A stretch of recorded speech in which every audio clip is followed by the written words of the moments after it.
दोस्तों, स्वागत है आपका मेरे YouTube चैनल इंग्लिश बाबू पर। और आज मैं फिर हाजिर हूँ आपके साथ एक नया पैराग्राफ लेकर। और दोस्तों, आज जो पैराग्राफ मैं आपके लिए लेकर आया हूँ बड़े ही बेसिक लेवल का ये पैराग्राफ है। तो आज के इस वीडियो के माध्यम से आप बहुत अच्छे से सीख पाएंगे कि जब हम इंग्लिश में कोई टॉपिक लिखना चाहते हैं या फिर हम उसके ऊपर बोलना चाहते हैं या फिर हम कोई ऐसे या पैराग्राफ वगैरह लिखना चाहते हैं तो आप उसे किस तरह से लिख सकते हैं। और आज का ये जो पैराग्राफ है इसके अंदर बहुत ही ज़्यादा बेसिक लेवल की ग्रामर का यूज़ किया गया है, तो समझने में काफ़ी ज़्यादा आसान होगा। और जब आप कोई भी टॉपिक बनाना चाहते हैं या फिर आप कोई ऐसे या फिर पैराग्राफ लिखना चाहते हैं तो इस वीडियो के माध्यम से आपको काफ़ी ज़्यादा उसमें हेल्प मिलेगी। तो चलिए दोस्तों, आज के इस वीडियो को हम शुरू करते हैं। और सबसे पहले आज का ये जो पैराग्राफ है ऐसे है, इसका टाइटल देखते हैं। इसका टाइटल है 5 प्रोफेशंस आई लाइक मोस्ट। दोस्तों, प्रोफेशन का मतलब होता है पेशा। व्यक्ति अपनी आजीविका कमाने के लिए जो भी काम करता है उसको प्रोफेशन कहा जाता है, जिसकी हिंदी होती है पेशा।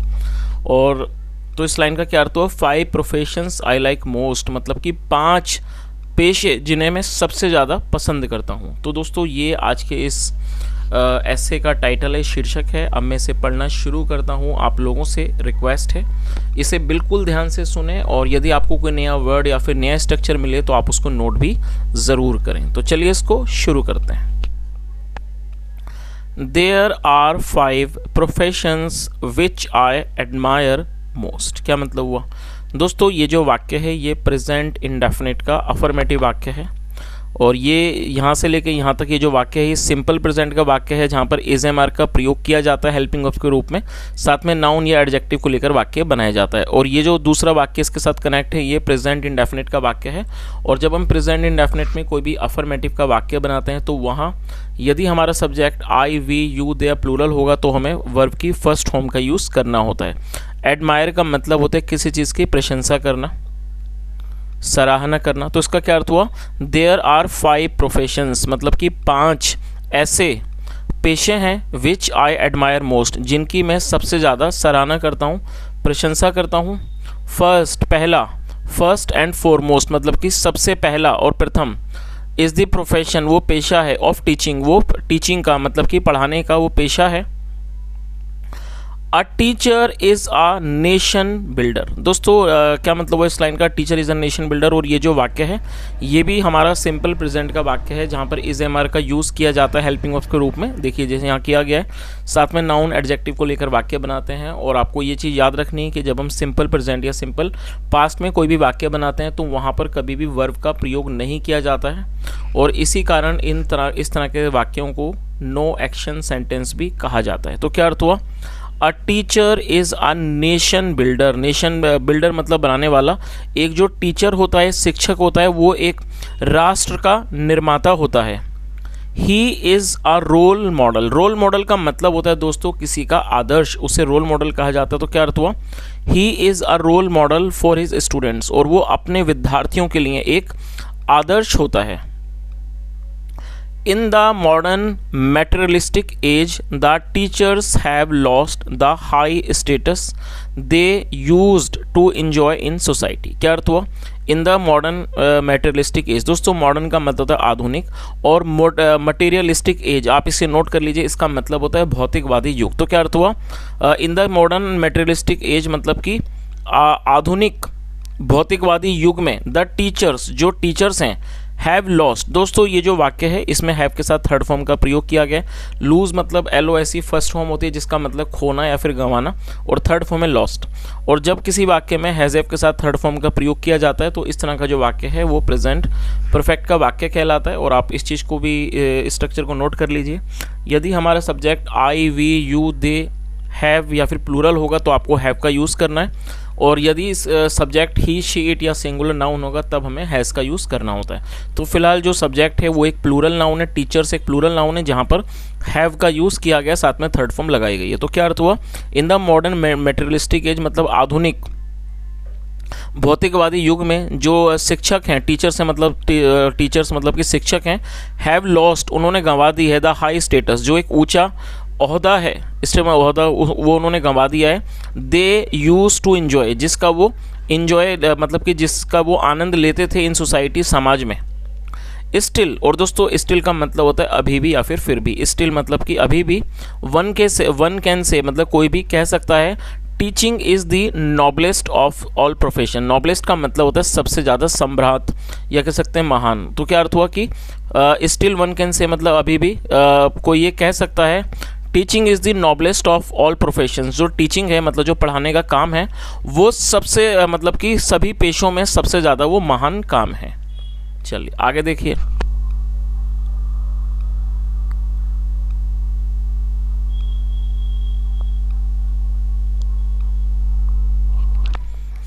The second profession I admire, और जो दूसरा प्रोफेशन है, पेशा है आई एडमायर, जिसकी मैं प्रशंसा करता हूँ, सराहना करता हूँ मोस्ट सबसे ज़्यादा, is the profession of A doctor. वो एक डॉक्टर का मतलब कि चिकित्सक का वो पेशा है।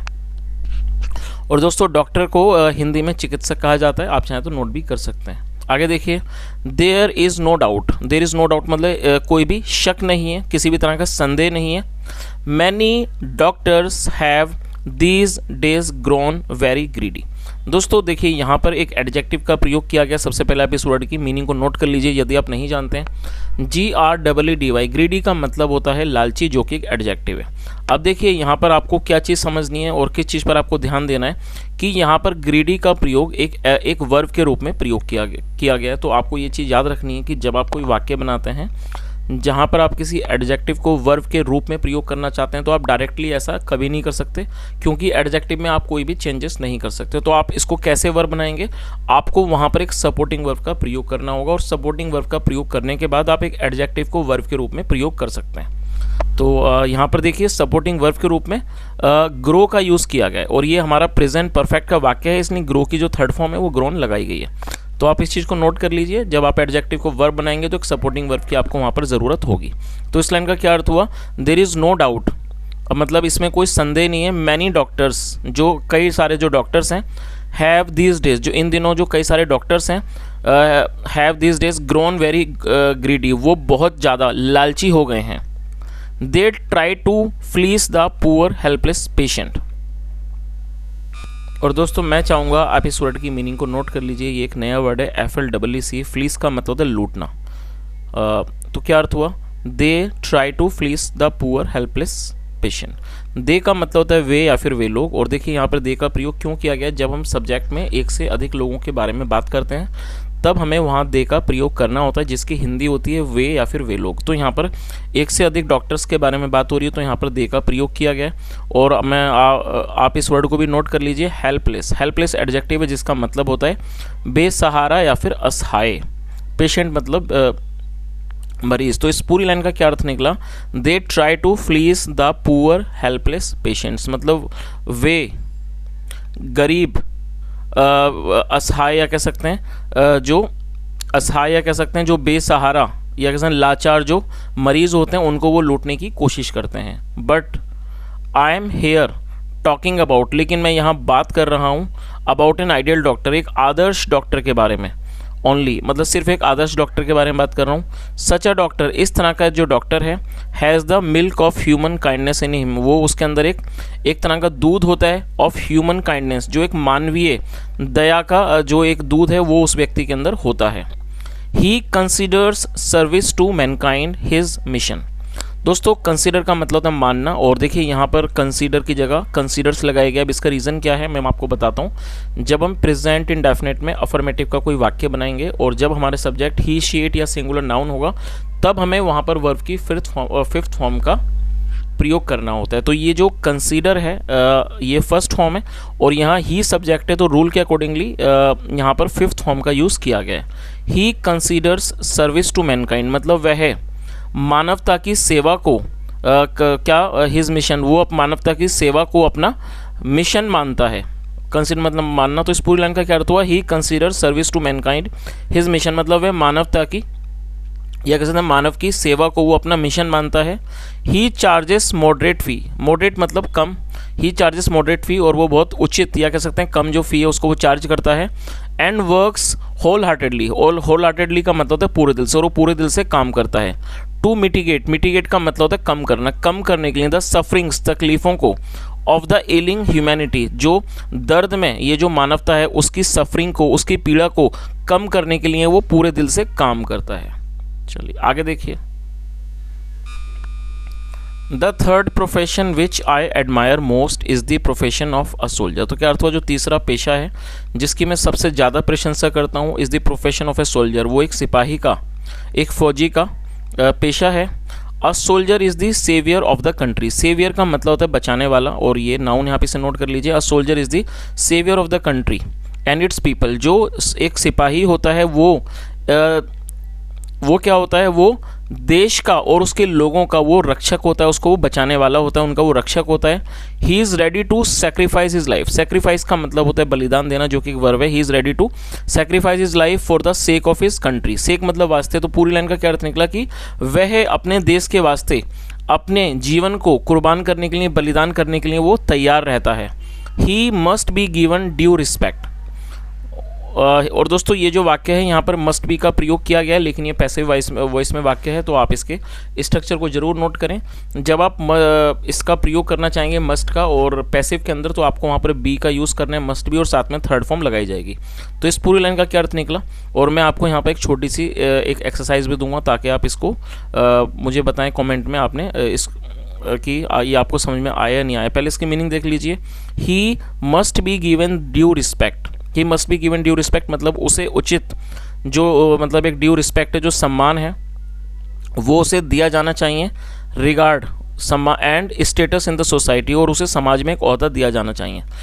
दोस्तों यहाँ पर मैं आपको एक छोटा सा वाक्य देता हूँ जहाँ पर आपको मस्ट बी और थर्ड फॉर्म का यूज़ करके वाक्य को बनाना है, जो कि पैसिव में है। आप उस वाक्य को नोट कर लीजिए। वाक्य है उसकी मदद अवश्य की जानी चाहिए। तो वाक्य में दोबारा रिपीट करता हूँ, वाक्य है उसकी मदद अवश्य की जानी चाहिए। तो दोस्तों ये पैसिव में ही आपको बनाना है मस्ट बी का यूज़ करके।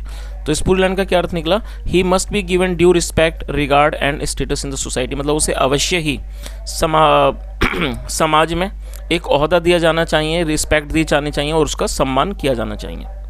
द फोर्थ प्रोफेशन, और जो चौथा पेशा है आई एडमायर मोर, जो जिसकी मैं सबसे ज़्यादा प्रशंसा करता हूँ, is the profession of a farmer. वो एक किसान का पेशा है। A farmer supplies food to all the people, और यहाँ भी फिफ्थ फॉर्म का यूज़ है, और आप समझ ही गए होंगे प्रेजेंट इंडेफिनिट का अफर्मेटिव वाक्य है, इसलिए यहाँ फिफ्थ फॉर्म का यूज़ किया गया, क्योंकि जो सब्जेक्ट है वो सिंगुलर नाउन है। A farmer supplies food to all the people. Supply का मतलब होता है देना, प्रदान करना। एक जो फार्मर होता है, किसान होता है, वो सब लोगों को क्या है, फूड देता है, भोजन प्रदान करता है, भोजन देता है। Nobody can live without food. कोई भी व्यक्ति बिना खाने के, बिना भोजन के जीवित नहीं रह सकता, नहीं जी सकता। सो इसलिए all of us depend for food on the farmer. इसलिए, और डिपेंड मतलब निर्भर होना, कि हम सब जो है निर्भर होते हैं किस फॉर फूड, भोजन के लिए, किस पर, ऑन द फार्मर, किसान पर। The farmer must be given better treatment and facilities, और जो किसान है उसे अच्छी, बेहतर ट्रीटमेंट दी जाना चाहिए। मतलब एक अच्छा इलाज, ट्रीटमेंट का मतलब इलाज भी होता है, और उसके अलावा ट्रीटमेंट का मतलब ये भी होता है कि हम किस तरह का व्यवहार करते हैं। तो यहाँ पर इसकी दो मीनिंग है। तो क्या अर्थ हुआ, the farmer must be given better treatment मतलब उसे एक अच्छा व्यवहार दिया जाना चाहिए, एंड फैसिलिटीज़, और अच्छी सहूलियतें।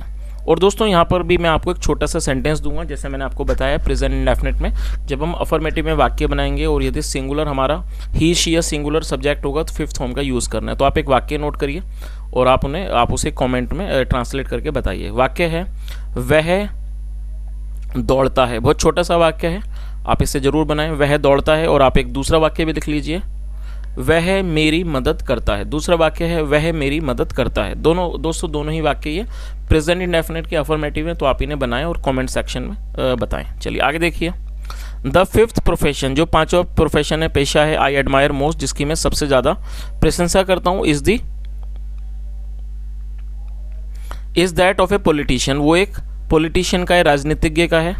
दिस मे सीन स्ट्रेंज, शायद ये अजीब लग सकता है। स्ट्रेंज मतलब अजीब। As the politicians are condemned everywhere, क्योंकि जो पॉलिटिशियंस हैं उनकी हर जगह कंडेम मतलब कि उनकी हर जगह बुराई की जाती है। कंडेम मतलब उनकी भर्त्सना की, एवरीवेयर उनकी हर जगह उनकी भर्त्सना की जाती है, कह सकते हैं निंदा की जाती है हर जगह। The reason for their condemnation, जो उनकी रीज़न होता है उनकी निंदा करने का, generally is because they are mostly corrupt, और वो आमतौर पर क्यों होता है, is because they are mostly corrupt, वो ज़्यादातर भ्रष्ट होते हैं। But I am talking here about an ideal politician, लेकिन यहाँ मैं एक आइडियल मतलब एक आदर्श पॉलिटिशियन के बारे में बात कर रहा हूँ ओनली। सच अ पॉलिटिशियन, इस तरह का जो पॉलिटिशियन है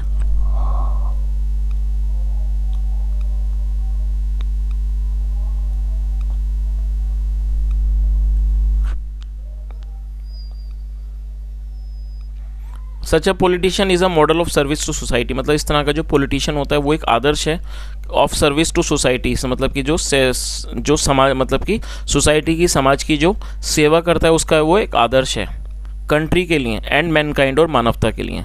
बिफोर इंडिपेंडेंस मतलब आज़ादी से पहले we had such great politicians, हमारे पास इस तरह के महान राजनीतिज्ञ थे एज महात्मा गांधी, जैसे महात्मा गांधी, जवाहरलाल नेहरू, बाल गंगाधर तिलक, गोपाल कृष्ण गोखले एंड अदर्स और अन्य।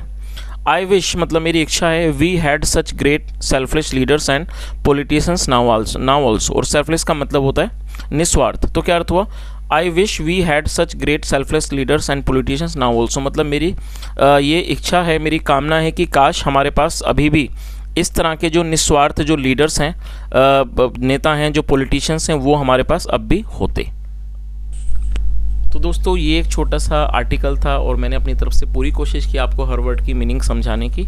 यदि आपको मेरा प्रयास अच्छा लगा हो तो आपसे रिक्वेस्ट है आप वीडियो को लाइक करें, शेयर करें, चैनल को ज़रूर सब्सक्राइब करें, और यदि आपका कोई भी सुझाव हो या फिर आप कुछ भी बताना चाहें तो आपका स्वागत है, कमेंट में आप ज़रूर बताएं। सुनने के लिए thank you so much, have a nice day and bye.